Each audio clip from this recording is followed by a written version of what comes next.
Hello નમસ્કાર મિત્રો, મારી YouTube channel DR Gujarati story 07માં આપનું હાર્દિક સ્વાગત છે. આજે આપણે વાત કરવાના છીએ 21 વર્ષની મહિલા કંડક્ટર સાથે બનેલી ઘટના. 21 વર્ષની મહિલા કંડક્ટર, ભાવનગરનું મુખ્ય બસ સ્ટેશન, સવારના 10 વાગ્યાનો સમય. સ્ટેશન પર ખૂબ ચહલ પહલ હતી. મુસાફરો પોતાના સામાન સાથે ઉતાવળમાં દોડતા, કેટલાક પાનની દુકાન પરથી ચા સિગારેટ ખરીદતા, કેટલાક પોતાની ટિકિટ હાથમાં લઈને બસ તરફ દોડી રહ્યા હતા. આ ભીડ વચ્ચે એક 21 વર્ષની યુવતી નીતાબેન ઊભી હતી. આજે એને નોકરીનો બીજો જ દિવસ હતો. પાછલા મહિને પરીક્ષા આપી અને રોજગાર મેળાથી કંડક્ટર તરીકે પસંદગી થઈ. સાદી નીલી સાડી, ખભા પર ઝોલો અને હાથમાં ટિકિટનો થેલો. એની આંખોમાં આત્મવિશ્વાસ ઝળહળતો હતો, પણ હૃદયમાં થોડી ગભરામણ પણ. નીતા, તો કરી શકીશ? બધા પુરુષો વચ્ચે મહિલા કંડક્ટર બનવું સહેલું નથી, પણ તારે હિંમત નહીં હારવી, એમ પોતાને જ હિંમત આપતી એ બસ તરફ આગળ વધી. આજે એની ડ્યુટી એ ભાવનગરથી અમદાવાદ જતી બસમાં હતી. સામે ડ્રાઈવર, બાજુમાં હેલ્પર અને પાછળ મુસાફરો ધીમે ધીમે બેઠા. નીતાએ ઘડિયાળ જોયું, 10:30. બસ ઊભી થવાની હતી. બસ સ્ટોપ પરથી બસ ધીમે ધીમે બહાર નીકળી. નીતા પોતાના થેલામાંથી ટિકિટ કાપવા માટેની મશીન બહાર કાઢી. એક પછી એક મુસાફરો પાસે જઈને ટિકિટ પૂછતી રહી. ક્યાં જવું છે? 1 રાજકોટ, 3 ભરૂચ, 2 અમદાવાદ. એમ એક પછી એક ટિકિટ આપી રહી હતી. એ જ સમયે એક સફેદ વાળવાળા વૃદ્ધ ખૂણાની બેઠક પર બેઠેલા દેખાયા. સરળ કપડાં, પગમાં જૂના ચંપલ, હાથમાં ફાટેલો થેલો. એમ લાગતું હતું કે ઘણો ભાર પોતાના જીવનનો ખભા પર લઈ બેઠેલા હોય. નીતા આગળ વધી. દાદા, ક્યાં જવું છે? દાદાએ ધીમા અવાજમાં કહ્યું, દીકરી, બસ જ્યાં ઊભી રહે ત્યાં. નીતા થોડી અટકી ગઈ. એમ કેમ દાદા? ચોક્કસ ક્યાં જવું છે તે કહો ને, હું ટિકિટ આપી દઉં. દાદાની આંખોમાં આંસુ આવી ગયા. દીકરી, હવે તો મારે ક્યાં જવું છે એ મારી પસંદગી રહી નથી. મારી જ દીકરીએ મને ઘરેથી કાઢી મૂક્યો છે. મારું તો ઘર રહ્યું નથી. મારી પાસે 1 રૂપિયો નથી. ટિકિટ શું આપું? આ વાત સાંભળતા નીતા ચોંકી ગઈ. બસના અવાજ વચ્ચે પણ એ શબ્દો એની કાનમાં ઊંડા ઉતરી ગયા. દાદાએ પોતાનો હાથ ખિસ્સામાં નાખ્યો અને એક નાની સોનાની વીંટી બહાર કાઢી. આ વીંટી છે મારી, તું લે દીકરી, અને એની સામે ટિકિટ આપી દે.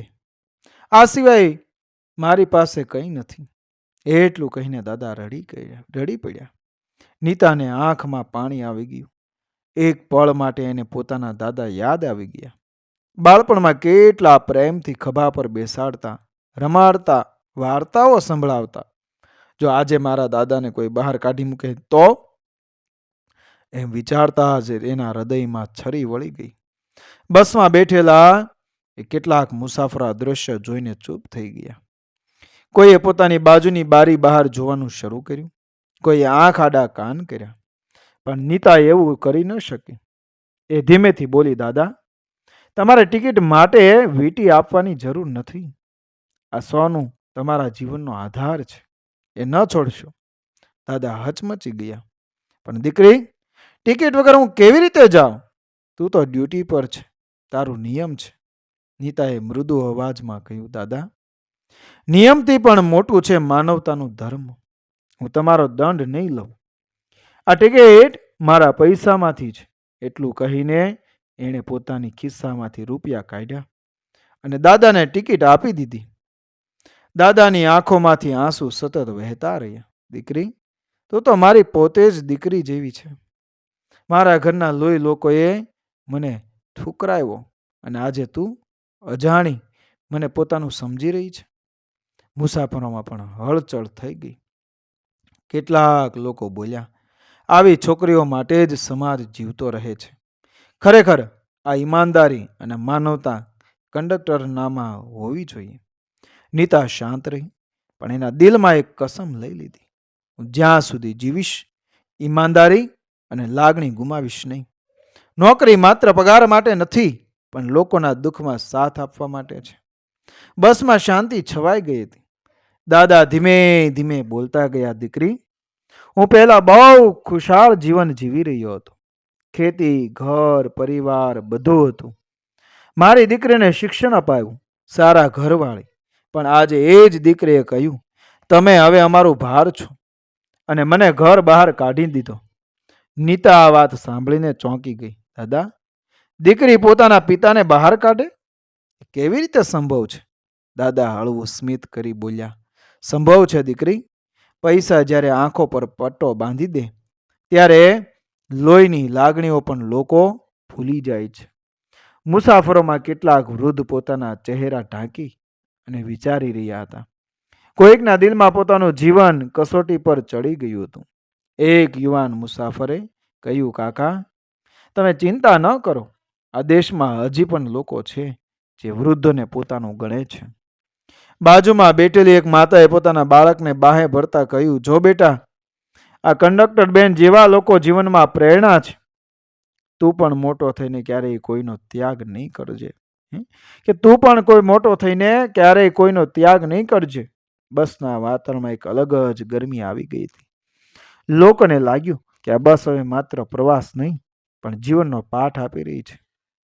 નીતા મનમાં વિચારી રહી હતી, આજે હું નોકરીના બીજા જ દિવસે એ આવી કસોટીમાં ઊભી છું. જો હું નિયમ પકડી રાખું તો દાદાને બસમાંથી ઉતારવો પડે, પણ જો માનવતા પકડી રાખું તો મારી ઈમાનદારી સાબિત થશે. એણે નક્કી કર્યું કે મારા માટે સાચું એ છે કે દાદાને મને માન આપવું. નિયમ પછી આવે. એણે પોતાના મનમાં પ્રાર્થના કરી, હે ભગવાન, હે પ્રભુ, મને એવી શક્તિ આપજે કે હું આ દાદા જેવો બેઘર લોકો માટે કંઈક કરી શકું. બસ ધીમે ધીમે ગામડામાંથી પસાર થઈ રહી હતી. ખેતરોમાં લીલોતરી, રસ્તા પર નાના ઢાબા, ચાની દુકાનો, બધું જીવનની સાદગી બતાવી રહ્યું હતું. દાદા બારી બહાર જોઈ રહ્યા હતા. તેમના ચહેરા પર દુઃખ હતું, પણ નીતા સાથેની વાતો પછી થોડી શાંતિ પણ હતી. નીતા દાદાને પાણીની બોટલ આપતા બોલી, દાદા, થોડીક હિંમત રાખજો. બધું ખતમ થઈ ગયું એમ નથી. કોઈક રસ્તો તો ખુલશે જ. દાદા ધીમેથી બોલ્યા, દીકરી, તું જે કહી રહી છે એ જ મારી માટે આશા છે. નહીતર હું તો હવે એકલો પડી ગયો છું. હવે આખી બસ દાદાની વાત સાંભળવા ઉત્સુક થઈ ગઈ હતી. એક મુસાફરે પૂછ્યું, કાકા, તમને ક્યાં જવું છે હવે?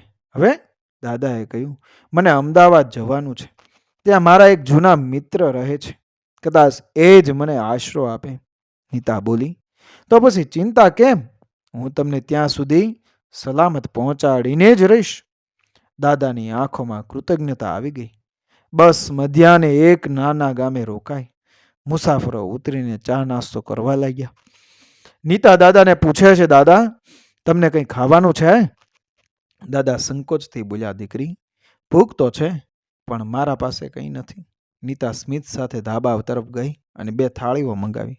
એક દાદા માટે, એક પોતાના માટે. દાદાને થાળી આપતા બોલી, આજે તમે મારા મહેમાન છો. દાદાની આંખો ફરી ભીની થઈ ગઈ. દીકરી, તું મને પોતાની દીકરીની જેમ સંભાળે છે. તારા પિતા કેટલા નસીબદાર હશે કે તેમને તું જેવી દીકરી મળી. નીતા અંદરથી કંપી ગઈ, કારણ કે એણે પોતાના પિતાને બાળપણમાં ગુમાવ્યા હતા. એના હોઠ કાંપ્યા, પણ એણે દાદાને કહેલું નથી. ચા પીતા પીતા બસમાં બેઠેલા કેટલાક મુસાફરો એકબીજાને કહેવા લાગ્યા, અરે, આ કંડક્ટર બેનનું હૃદય તો જો સોનું છે. હા, આવી છોકરીઓ સમાજને જીવતા રાખે છે.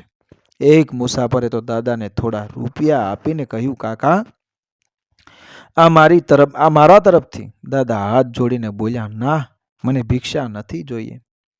દીકરીનો સાથ પૂરતો છે. નીતાએ પણ કહ્યું, હા દાદા, કોઈ દાન નથી. આપણે માનવતા જીવી રહ્યા છીએ.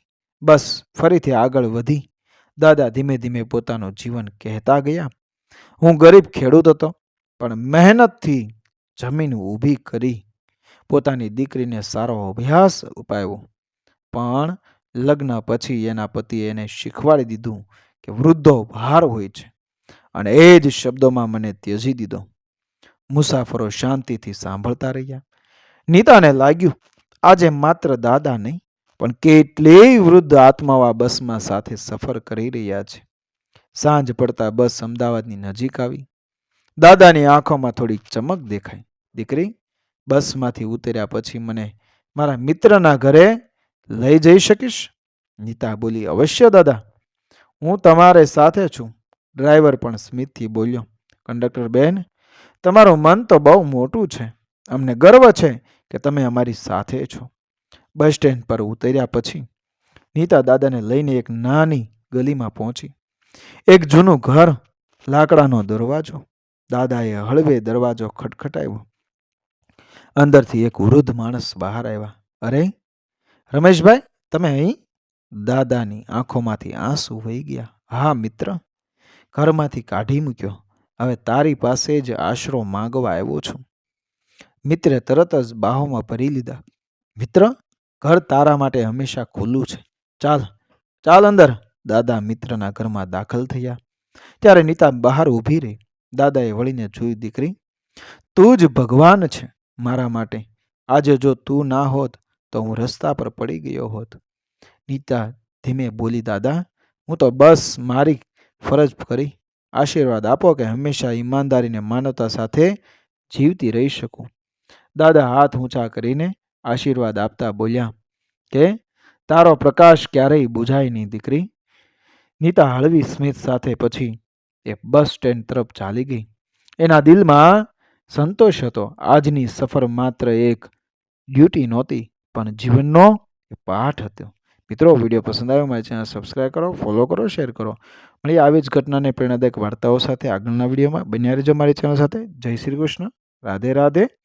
જય શ્રી રામ.